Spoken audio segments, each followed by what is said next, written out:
ये कहानी एक ऐसे इंजीनियर की है जो नई नई टेक्नोलॉजी वाले गैजेट बनाने में बहुत माहिर है। इसका नाम माइकल है और अभी ये किसी कंपनी के लिए एक खास तरह का गैजेट बनाने के लिए आया था। कंपनी की एक लड़की माइकल को इसके काम करने की जगह पर छोड़कर इसको कहती है कि अब हम लोग 2 महीने बाद मिलेंगे।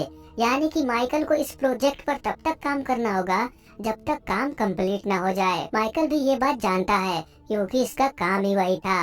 खैर, माइकल पूरी मेहनत के साथ उस प्रोजेक्ट को तैयार करने में लग जाता है।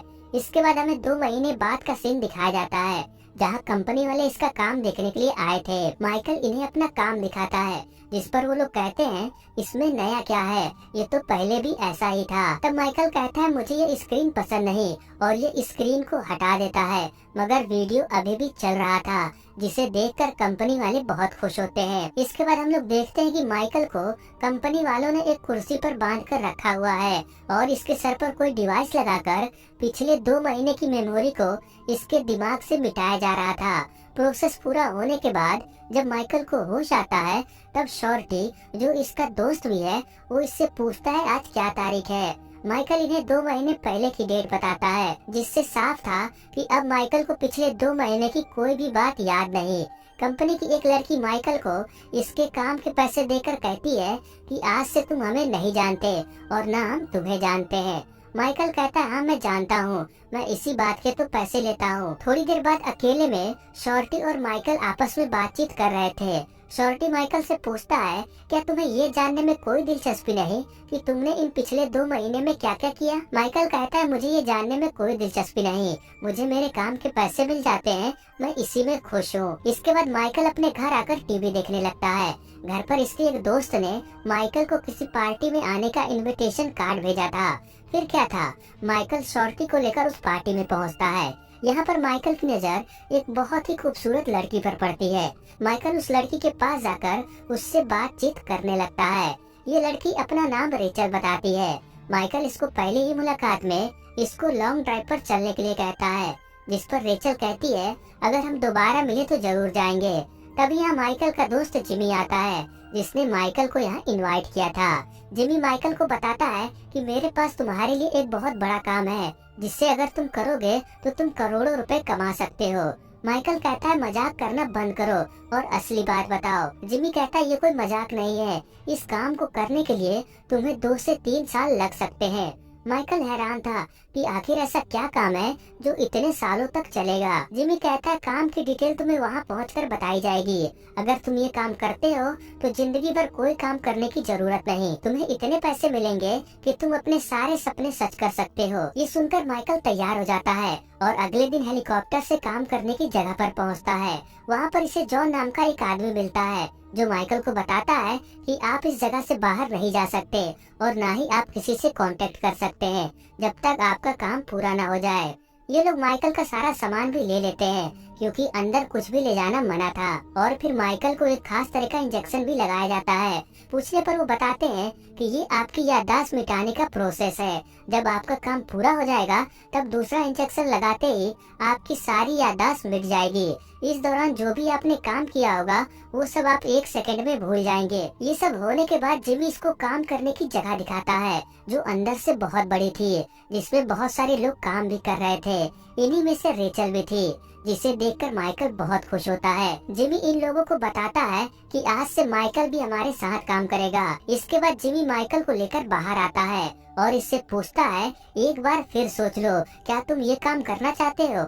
माइकल रेचल की तरफ देखकर हाँ में जवाब देता है। इसके बाद जिमी माइकल को विलियम नाम के एक दूसरे आदमी से मिलवाता है जिसके साथ इसको काम करना था। वो आदमी इसे सूटकेस दिखाता है जिसमें से रोशनी चमक रही थी। तभी ये सीन यहीं पर कट होता है और हम देख पाते हैं कि माइकल कुर्सी पर बैठा हुआ है और जॉन इसको दूसरा इंजेक्शन लगा चुका है। माइकल इनसे पूछता है कि अभी अभी यहाँ क्या हुआ, जिस पर जिमी से बताता है कि काम खत्म हुआ, 3 साल बीत चुके हैं, अब तुम घर जाओ और अपना अकाउंट चेक करो। माइकल घर आकर अपना अकाउंट चेक करता है जिसमें $92 मिलियन थे। ये देखकर माइकल बहुत खुश होता है, अब ये राजा की तरह जी सकता था। अगले दिन ये कुछ पैसे निकालने के लिए पहुँचता है जहाँ इसे बताया जाता है कि आपके पास अब कोई पैसा नहीं, आपने अपने सारे शेयर छोड़ दिए, यानी कि एक तरह से दान कर दिए। माइकल कहता है ये क्या बात हुई, क्या मैं पागल हूँ जो इतने पैसे जाने दूंगा। वो लेडी कहती है यही सच है और अभी आपके पास सिर्फ एक पार्सल ही बचा है। माइकल वो पार्सल चेक करता है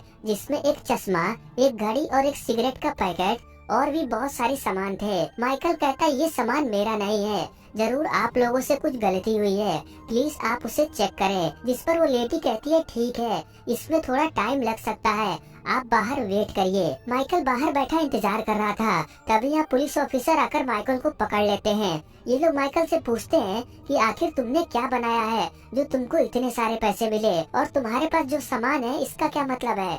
माइकल इन्हें बताता है कि ये सामान मेरा नहीं है, और रही बात मैंने क्या बनाया है तो मुझे कुछ भी याद नहीं, क्योंकि उन्होंने मेरी याददाश्त मिटा दी। तब एक एजेंट माइकल को उस सामान में से इसी की घड़ी इसको पहनाता है जो बिल्कुल फिट होती है। इसका मतलब ये सारा सामान इसी का है। फिर ये लोग माइकल को एक केस के बारे में बताते हैं जिसकी ये लोग तहकीकात कर रहे थे। केस था विलियम नाम के एक आदमी का जो किसी सीक्रेट प्रोजेक्ट पर काम कर रहा था, मगर वो फेल हो गया, इसलिए उसने अपनी सारी जानकारी जिमी को भेज दिया। लेकिन इसका कोई भी सबूत हमारे पास नहीं है, क्योंकि अब विलियम ने सुसाइड कर लिया। लेकिन हमें पूरा शक है कि उसे जिमी नहीं मारा है, इसीलिए अब तुम याद करके बताओ कि तुमने जिमी के लिए क्या बनाया था। माइकल कहता है मैं कसम खा के कहता हूँ मुझे कुछ भी याद नहीं, उन्होंने मेरी सारी मेमोरी मिटा दी है। ये जानकर वो लोग माइकल को कुर्सी पे लॉक करके इसके दिमाग के अंदर झांकने की कोशिश करते हैं, मगर माइकल को कुछ भी याद नहीं था, इसलिए इन लोगों को इसके दिमाग में कोई भी काम की जानकारी नहीं मिलती। थक हार कर एजेंट डॉज माइकल के पास जो सिगरेट थी उसमें से एक निकालकर पीने लगता है और भूल जाता है कि इस समय ये लोग नो स्मोकिंग एरिया में है। फिर क्या था, धुएं के कारण यहाँ अलार्म बजने लगता है और सभी डिवाइसेस बंद होने लगती हैं। मौका देखकर माइकल यहाँ से निकलने लगता है, मगर अंधेरे के कारण किसी को भी सही से दिखाई नहीं दे रहा था। माइकल तुरंत अपने सामान में से वो चश्मा पहनता है, जिसे लगाते ही माइकल को सब कुछ साफ साफ नजर आने लगता है। फिर ये अपना बाकी का सामान लेकर यहाँ से भाग जाता है। बाहर हम जिमी के एक आदमी को देखते हैं जो घड़ी देखकर कहता है गुड बाय माइकल। तभी इसके सामने से भागता हुआ माइकल गुजरता है जिसके पीछे पुलिस पड़ी थी। इस आदमी को देखकर ऐसा लगता है कि इसका प्लान कुछ और था, मगर अब वो कुछ और रहा है। खैर माइकल भागते हुए बस स्टेशन पर पहुंचता है, जहां किसी से टकरा जाने के कारण इसका पार्सल गिर जाता है। तभी इसकी नजर पार्सल में पड़े एक बस टिकट पर पड़ती है। माइकल तुरंत उस टिकट का इस्तेमाल करके बस में चढ़ जाता है। बस में बैठा माइकल उन सभी चीजों को फिर से देख रहा था, जिसमें एक रिंग भी थी। तभी कुछ दूर पर बैठे एक लड़के की नजर माइकल के उस रिंग पर पड़ती है और मौका देखकर वो लड़का माइकल की रिंग लेकर यहाँ से भागने लगता है, जिसका पीछा करता हुआ माइकल उसी जगह पर पहुँचता है जहाँ इसका सारा पैसा जमा था। ये फिर से उसी लड़की के पास जाकर कहता है देखो डरने की कोई बात नहीं, मैं जानता हूँ कि तुमने ही पुलिस को बुलाया था, अब सब कुछ ठीक है, मैं बस ये जानना चाहता हूँ कि ये पार्सल मुझे किसने भेजा है। तब वो लड़की चेक करके बताती है कि ये पार्सल माइकल ने ही भेजा था। ये जानकर माइकल सोच में पड़ जाता है कि आखिर ये सारी चीजें इसने अपने आप को ही क्यों भेजी। दूसरी तरफ जिमी अपने साथी जॉन से कह रहा था कि आखिर माइकल जिंदा कैसे है, उसे तो आज मर जाना चाहिए था, सब कुछ प्लान के मुताबिक ही था, फिर ये गड़बड़ कैसे हो गई। जॉन कहता है मुझे नहीं मालूम। इसके बाद तुरंत जिमी उस मशीन को चेक करता है जिसे माइकल ने बनाया था, मगर अब वो मशीन ऑन नहीं होता। ये आखिर कौन सी मशीन है ये हमें थोड़ी देर बाद पता चलेगा। जिमी अपने साथी जॉन से कहता है कि जल्द से जल्द माइकल को ढूंढो। इस तरफ हमें माइकल को दिखाया जाता है जो इन सारे सामान को देखकर ये समझने की कोशिश कर रहा था कि आखिर इन साधारण सी चीजों का क्या मतलब है, जिसमें से कुछ चीजें तो काम की थी मगर कुछ ऐसी भी चीजें थी जिसका कोई मतलब नहीं। परेशान होकर ये अपने दोस्त शॉर्टी को फोन करता है, जिसके बाद ये दोनों एक जगह पर मिलते हैं। शॉर्टी माइकल से कहता है मैंने तुमसे पहले ही कहा था तुम ये काम छोड़ दो और मेरी बात ना मानने का अंजाम तुम देख ही रहे हो। माइकल कहता है ये सब छोड़ो, मुझे ये बताओ विलियम कौन है और वो किस प्रोजेक्ट पर काम कर रहा था। शॉर्टी कहता है वो किसी खास तरह का मशीन बना रहा था, लेकिन वो उस मशीन को नहीं बना पाया और सुसाइड कर लिया। माइकल कहता है ये पूरा सच नहीं है। तभी इसकी नजर टीवी पर चल रहे लॉटरी टिकट के नंबर पर पड़ती है जो पहले से ही माइकल के पास था, जिसे देखकर माइकल समझ जाता है कि वो कौन सी मशीन है। ये शॉर्टी को बताता है कि अगर मेरे पास उस दिन सिगरेट और चश्मा न होता तो मैं वहाँ से भाग नहीं पाता, और अगर बस टिकट ना होती तो मैं बस में भी नहीं जा सकता था। यानी कि ये सब पहले से ही डिसाइड है कि आगे क्या होने वाला है, और ये सब मैंने ही अपने आप को बचाने के लिए किया है। शॉर्टी कहता है तुम क्या कहना चाहते हो, मुझे कुछ भी समझ नहीं आ रहा। तब माइकल कहता है मैंने उस मशीन को बना लिया है जिसे विलियम बना रहा था, और वो मशीन है फ्यूचर देखने की। ऐसा कहते हुए ये शॉर्टी को नंबर दिखाता है जो अभी टीवी पर दिखाया जा रहा था। इस तरफ जिमी उस मशीन को ठीक करने की कोशिश कर रहा था। ये अपने इंजीनियर से पूछता है आखिर इसमें प्रॉब्लम क्या है। वो जिमी को बताता है कि इसमें माइकल ने कोई वायरस छोड़ा है जो सॉफ्टवेयर में नहीं बल्कि हार्डवेयर में है और उसे ढूंढने में बहुत टाइम लगेगा। इस तरह माइकल और शॉर्टी अभी भी इसी बारे में बातचीत कर रहे थे कि टाइम ट्रेवल करना, फ्यूचर देखना, ये सब नामुमकिन है। माइकल कहता है ये सब जानकर मुझे भी यकीन नहीं हो रहा, मगर यही सच है। मैंने उस मशीन को बनाया जो फ्यूचर दिखा सकता है और शायद मैंने फ्यूचर भी देखा, तब मुझे पता चला होगा कि मेरे साथ क्या होने वाला है।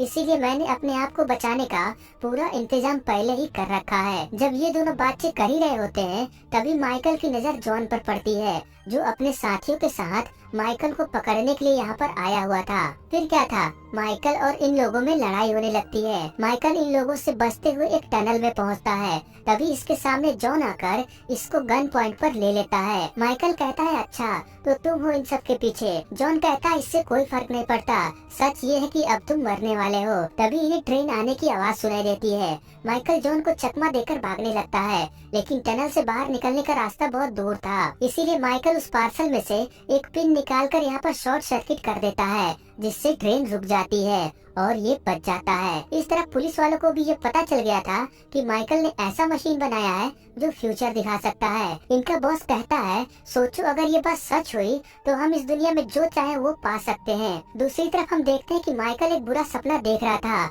जिसमें कोई आदमी इसको गोली मार रहा है। यहाँ पर माइकल को उस पार्सल में से एक रेस्टोरेंट का नाम पता चलता है। फिर माइकल उस रेस्टोरेंट में फोन करके अपना नाम बताता है और उनसे पूछता है कि क्या मैंने कोई बुकिंग कराई है, जिस पर वो बताते हैं कि हाँ आपने यहाँ पर बुकिंग कराई है। दूसरी तरफ हमें रेचल को दिखाया जाता है जो अपने और माइकल की तस्वीरें देख रही थी, जिससे हमें ये पता चलता है कि इन 3 सालों में ये और माइकल बहुत अच्छे दोस्त बन गए थे। तभी यहाँ जिमी आता है जो रेचल को बताता है कि माइकल अब जा चुका है, उसने अपना काम खत्म किया और फिर हमने उसकी मेमोरी मिटा दी। रेचल कहती है ऐसा नहीं हो सकता, उसने मुझसे वादा किया था कि हम हमेशा साथ रहेंगे। जिमी कहता है मुझे अफसोस है, मगर ये सच है कि वो चला गया। ये जानकर रेचल बहुत उदास होती है। थोड़ी देर बाद हमें पता चलता है कि ये लोग रेचल पर भी नजर रख रहे हैं, क्योंकि इन्हें शक था कि माइकल इससे मिलने के लिए जरूर आएगा। रेचल बाथरूम में किसी को देखकर मुस्कुराती है और जब रेचल अपने काम पर आती है तब जॉन बाथरूम में जाकर चेक करता है कि आखिर रेचल क्या देखकर मुस्कुरा रही थी। तब इन्हें पता चलता है कि शीशे पर कुछ लिखा हुआ है। शीशे पर उसी रेस्टोरेंट का नाम और मिलने का टाइम लिखा था जो माइकल लिखकर गया था याददाश्त जाने से पहले। फिर क्या था, जिमी माइकल को पकड़ने के लिए रेचल जैसी ही दिखने वाली एक लड़की को उसी रेस्टोरेंट में भेजता है जहां माइकल और रेचल मिलने वाले थे, क्योंकि माइकल को कुछ भी सही से याद नहीं था। इस तरफ असली रेचल भी उन लोगों को चकमा देकर यहाँ आ रही थी। ये नकली रेचल माइकल से वैसे ही बात कर रही थी जैसा दूसरी तरफ से जिमी इसको बोल रहा था। बातचीत के दौरान जिमी ये पता लगा लेता है कि आखिर माइकल हर बार कैसे बच जाता है। ये जानकर जिमी उस लड़की को बोलता है कि उसके पार्सल से कोई एक सामान ले लो जिससे उसका सारा गणित बिगड़ जाएगा। ये लड़की बिल्कुल वैसा ही करती है, लेकिन तभी माइकल को इस लड़की की आंखों में कुछ गड़बड़ दिखाई देता है, जिस पर माइकल को इस लड़की पर शक होता है। कंफर्म करने के लिए ये उस लड़की से अपना फेवरेट गेम पूछता है, मगर ये बात वो लड़की नहीं जानती थी। तभी यहाँ सही टाइम पर असली रेचल पहुँच जाती है, जिसके बाद लड़ाई होना शुरू होता है। माइकल और रेचल अपनी जान बचाकर यहाँ से भागने लगते हैं। जॉन अपने आदमियों के साथ इन दोनों को मारने के लिए इनके पीछे पड़ा था और अब तो पुलिस ऑफिसर भी माइकल को पकड़ना चाहते थे, मगर माइकल इन लोगों के हाथ नहीं आता। थोड़ी देर बाद हम देख पाते हैं कि माइकल और रेचल एक होटल में हैं। रेचल माइकल को पुरानी बातें याद दिलाने की कोशिश कर रही थी। यहाँ पर बहुत देर तक इन दोनों में बातचीत होती है। इसके बाद माइकल फिर से उस पार्सल को देखता है। पैकेट पर जो तस्वीर थी उसकी आंखों में कुछ अलग था। माइक्रोस्कोप से देखने पर इन्हें पता चलता है कि उसमें फ्यूचर का न्यूज़पेपर था, जिसमें ये बताया जा रहा था कि आगे चलकर उस मशीन के खातिर बहुत सारी लड़ाइयाँ होंगी और लाखों लोग मारे जाएंगे। ये सब जानकर माइकल परेशान होने लगता है, क्योंकि इसके बनाए हुए मशीन के खातिर आगे चलकर इतने सारे लोग मारे जाएंगे। अब माइकल ये फैसला करता है कि ये उस मशीन को नष्ट कर देगा, जिससे सब कुछ ठीक हो जाएगा। इस तरफ जिमी अभी भी उस मशीन को ठीक करने में लगा हुआ था, मगर अभी भी इससे उस वायरस का पता नहीं चला। माइकल और रेचल यहाँ आने के लिए निकल पड़ते हैं। पुलिस वाले भी माइकल को फॉलो कर रहे थे ताकि जब ये मशीन तक पहुँचे तब ये लोग इस मशीन को जब्त कर लें। इधर जिमी को भी ये पता चल जाता है कि वो दोनों यहीं पर आ रहे हैं और जिमी भी यही चाहता था कि वो यहाँ पर आए और इस मशीन को ठीक करे। उसके बाद ये माइकल और रेचल को मार देगा। खैर माइकल और रेचल बचते बचाते हुए यहाँ पहुँच जाते हैं, लेकिन यहाँ पर कोई सिक्योरिटी नहीं थी। ये देखकर माइकल समझ जाता है कि ये जरूर जिमी की कोई चाल है।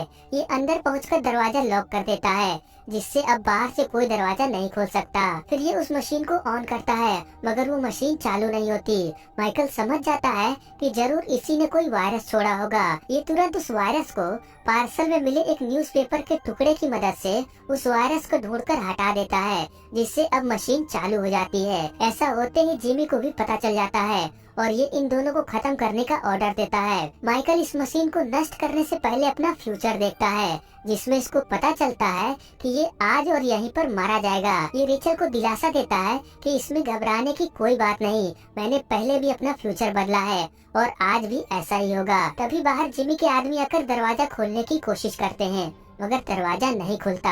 अंदर माइकल यहाँ से निकलने और इस जगह को पूरी तरह से तबाह करने का इंतजाम कर रहा था। बाहर से दरवाजा न खुलने पर ये लोग इस दरवाजे को ही तोड़ देते हैं। माइकल और रेचल यहाँ से चोरी छुपे निकलने की कोशिश कर रहे थे, लेकिन जिमी के आदमी से देख लेते हैं, जिसके बाद यहाँ पर बहुत देर तक इन लोगों में लड़ाई होती है। इस तरफ जिमी फिर से फ्यूचर देखने लगता है। काफी देर लड़ाई होने के बाद जिमी और माइकल एक दूसरे के सामने आते हैं। जिमी इससे कहता है कि आज तुम्हारा मरना पक्का है, क्योंकि अभी अभी मैं तुम्हारा फ्यूचर देख के आ रहा हूँ। माइकल कहता है जो तुमने देखा जरूरी नहीं है वही हो। फिर क्या था, ये दोनों आपस में लड़ने लगते हैं। बाहर इस बिल्डिंग को पुलिस ने चारों तरफ से घेर लिया था और धीरे धीरे इस बिल्डिंग के अंदर दाखिल हो रहे थे। जिमी ने माइकल और रेचल को पकड़ लिया था और अब इन्हें मारने वाला था, मगर उससे पहले ये अपना भाषण देने लगता है कि दुनिया इसके हिसाब से कैसी होनी चाहिए। अगर ये लोग इसका साथ देते तो आज इन दोनों को मरना न पड़ता। ये अपना भाषण ऐसे ही दे रहा था, तभी माइकल के घड़ी पर गो मैसेज ब्लिंक होता है। ठीक इसी समय पर एक पुलिस ऑफिसर माइकल पर गोली चला देता है, मगर माइकल सही टाइम पर अपनी जगह से हट जाता है, जिसके कारण ये गोली जिमी को लगती है और जिमी मारा जाता है। इस तरफ जॉन भी अपना फ्यूचर देख रहा था। ये देखता है कि अभी कुछ ही सेकंड में ये जगह पूरी तरह से ब्लास्ट हो जाएगी।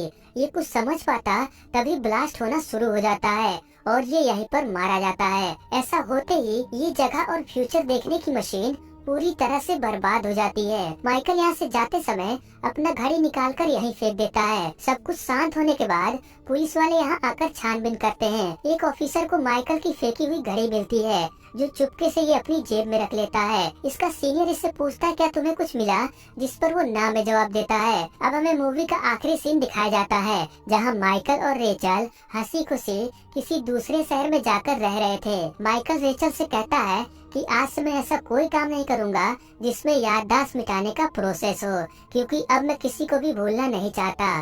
तभी यहाँ शॉर्टी आता है, जो रेचल के घर से इसका पंछी लेकर आया था। इन पंछी और पिंजरे को देखकर माइकल को कुछ याद आने लगता है। ये कहता है कि मैं जानता था कि तुम इन पंछियों को हमेशा अपने साथ रखोगी, इसीलिए मैंने कुछ तो किया था। माइकल इस पिंजरे को अच्छी तरह से चेक करता है, जिसमें इसको $90 मिलियन का जैकपॉट टिकट मिलता है, जो असल में माइकल नहीं रखा था। ये देखकर ये तीनों बहुत खुश होते हैं और इसी हैप्पी एंडिंग के साथ ये फिल्म यहीं पर खत्म हो जाती है। अब आप सोच रहे होंगे कि लास्ट में जिस ऑफिसर को माइकल की घड़ी मिली वो आगे चलकर क्या करेगा, क्योंकि वो कोई साधारण घड़ी नहीं थी। तो इसका जवाब हमें अगले पार्ट में मिल सकता है। अगर आपके मन में और भी कोई सवाल है तो आप कमेंट में पूछ सकते हैं। तो चलिए मिलते हैं किसी और वीडियो के साथ।